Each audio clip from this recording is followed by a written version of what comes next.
Oke guys, inilah panorama yang ada di Burtelega. Inilah kota Tangian. Ini Danau Laut Tawa guys. Jangan lupa like dan subscribe channel Aceh Sponsorsio. Pada hari ini Dr. Esperanto Aceh fokus sebarkan Aceh Kelima Benua. Drama ini adalah panorama atau yang keindahan alam yang ada di Aceh Tengah. Sungguh sangat-sangat luar biasa keindahannya guys. Seakan-akan kita sedang berada di Eropah, tapi bukannya seakan-akan.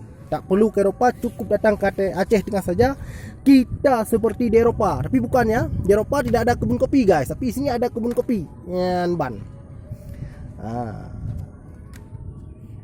Datang ke Eropah melihat danau seperti ini, tak ada kebun kopi, tapi di sini ada. Jadi jangan lupa like dan subscribe channel Aceh Esperanto Sosio, dikarenakan YouTube channel ini sangat membantu perwisata Aceh untuk mempromosikan keindahan alam Aceh ke 5 benua Amerika, Asia, Afrika, Australia dan Eropah.